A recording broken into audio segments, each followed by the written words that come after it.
네, 안녕하세요. 독서 모임 입문자를 위해 추천 도서 6권을 준비했습니다.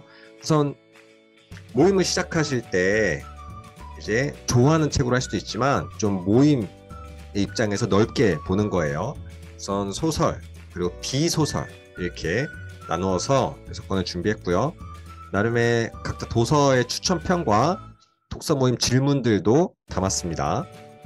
나름의 기준으로는 읽을 수 있는 책, 그러니까 정말 재밌는 책이 아니라 모임에 참여한 사람들이 골고루 읽을 수 있는 책, 그리고 소재 및 주제가 명확한 책, 그리고 생각거리가 풍부한 책을 준비했어요. 이 주제가 명확한 책이 필요한 이유는 읽으면서 무슨 이야기야 이런 고민이 들지 않고 이런 이야기 하는구나, 모임에서 이런 이야기를 나눌 수 있겠구나가 그려지는 게 좀 더 부담이 덜하고요. 그리고 서로 다양한 입장의 생각거리 나눌 수 있는 그런 질문들 고를 수 있는 책이 좋습니다. 첫 번째 추천책 동물농장. 이것은 고전 세계 명작인데요. 책을 많이 읽지 않던 분도 상식 면에서 이렇게 뭔가 알고 싶은 욕구가 있어요. 그런 면에서 이 책이 이런 내용이었구나 라는 의미에서 세계 명작 도전해보는 거 의미가 있고요. 그 중에서는 청소년도 읽을 수 있는 어렵지 않은 이 책 강추합니다. 작품이 우아하기 때문에 그 행동들이 상징하는 거, 그리고 거기 주제상 내가 느낀 경험, 그리고 내가 공감하는, 감정이입하는 그런 동물들, 이런 질문들을 던져볼 수가 있습니다. 다음은 자기 앞에 생이라는 소설인데 이 소설의 포인트는 감동이에요.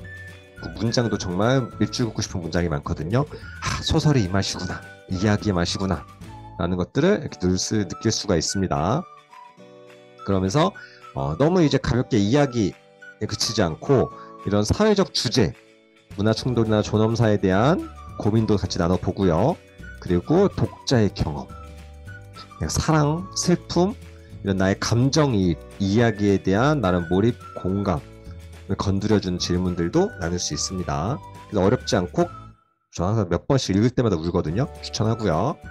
다음, 약간 트렌디한 요즘 소설이에요. 우리가 빛의 속도로 갈 수 없다면. 그래서 요거는 소설집이에요. 집. 그러니까 여러 가지 소설이 담겨있기 때문에 호흡이 되게 짧습니다. 그래서 다 읽기 부담스러운 분들을 위해서 골라 읽을 수 있는, 그러니까 분량 자체를 줄여서 읽을 수 있는 장점이 있고요. 그리고 SF집이기 때문에 독특한 소재가 굉장히 신선한 자극을 줘요. 요즘 SF가 인기 많거든요. 그래서 젊은 분들이 좋아할 만한 소설집입니다. 그래서 질문도 거기 나오는 독특한 소재별로 명확한 주제들이 있어요.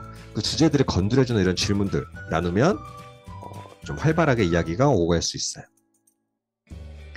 다음은 이제 비소설 중에 심리학 책이에요. 아주 보통의 행복이라는 책인데 우리는 항상 나에 대해 관심이 있고요.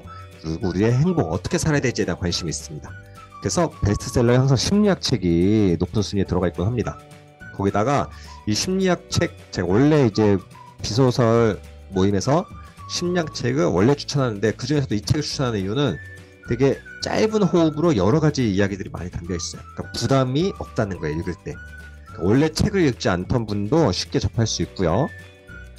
그리고 그 안에서 우리가 관심 있는 주제들, MBTI, 행복, 그리고 내가 행복을 느끼는 순간, 우리의 경험과 삶에서 우러나오는 이야기들을 꺼내면 이거 자체가 책의 내용이라서 이런 이야기 나누는 게 독서 모임인가 싶은 이야기가 자연스럽게 건강한 대화로 오고 갈 수 있습니다. 그러니까 부담이 확 낮춰지는 거죠. 다음은 에세이, 참 괜찮은 태도입니다. 우선 이것도 난이도가 낮아서 제가 진짜로 이 책으로 모임했을 때 중학생도 같이 함께 했을 정도로 읽는데 부담이 없어요. 그리고 여러 가지 이야기가 되게 짧게 다양한 이야기가 나오기 때문에 그 여러 가지 사람들의 인생 중에서 하나는 얻어 걸립니다. 그래서 안전해요. 그래서 호불호 좀 심하고 약간 좀 책에 내용에 예민하게 반응하는 분도 완독은 아니더라도 공감하는 이야기 한두 개는 찾을 수 있다. 그래서 인상 깊었던 에피소드, 우리가 세상을 살면서 느끼는 경험들, 또 나의 삶의 태도들 이런 것들을 편하게 꺼낼 수가 있어요. 그러니까 책에서 조금 거리가 있어도 내 삶에 대한 이야기를 꺼낼 수 있는 면이 포인트입니다. 그리고 마지막으로 지적 대화를 위한 넓고 얕은 지식. 그래서 이거는 우리가 비문학, 비소설 중에서 약간 지식 정보, 상식을 얻는데 초점이 되는 책인데, 이 책을 추천드리는 이유 중에 하나는 우리가 관심 있는 분야, 뭐 역사나 경제나 정치나 사회 등등 관심 있는 분야는 이해가 확 되는데 관심 없는 분야는 이해가 안 되잖아요. 그래서 어려워하기도 해요. 근데 이 책은 짧게 깊지 않은, 그러니까 얕은 지식으로 역사, 경제, 정치 골고루 다루고 있어요. 그래서 이 중에서 내가 마음에 드는 거 골라 읽을 수 있다. 이게 굉장히 큰 장점이에요. 그러니까 책 자체를 완독하려면 두껍지만 내가 관심 있는 영역만 읽는다 그러면 크게 부담이 없습니다. 부담 없이 지식을 얻는 기쁨도 한번 느껴볼 수 있어요. 그래서 인상 깊었던 지식도 고르고, 그리고 우리 지식 중에서도 우리의 삶과 가까울수록 나의 현재 모습, 내가 발을 디디고 있는 현실과 가까울수록 조금 더 공감이 가고 관심이 생기는 법이거든요. 그런 면에서 뭐 자본주의, 뭐 미디어, 정치 이런 내용들을 건드려 볼 수가 있습니다. 그렇게 해서 총 이렇게 소설 3권, 비소설 3권 이렇게 추천을 드리고요. 꼭 이 책이 아니더라도 여러분이 모임을 막 시작하려고 하고 같이 뭔가 만들어 보려고 할 때 이런 기준을 갖고 책을 선정하시면 좋아요. 쉽게 읽을 수 있거나 나누어 읽을 수 있는 책. 그러니까는 완독에 대한 부담이 조금 줄어드는 거죠. 그러니까 독서 모임을 즐기기 위해서는 책을 이제 어느 정도 같이 읽고 와야 되는데, 책 읽는 것 자체가 장애물이 되면 독서 모임도 장벽에 부딪힐 수밖에 없습니다. 그래서 독서에 대한 부담을 좀 덜어주는 책이고요. 그리고 소재 및 주제가 명확하고 호불호가 적은 책. 그러니까 요거는 읽는 것도 읽는 건데 내가 말을 해야 된다, 내 생각을 정리해야 된다, 이런 부담이 있는 분들을 위해서 누구나 소재나 주제를 파악할 수 있으면 이해하기도 좋거든요. 그러니까 이해도에 대한 부담을 조금 줄여주는 조건이고요.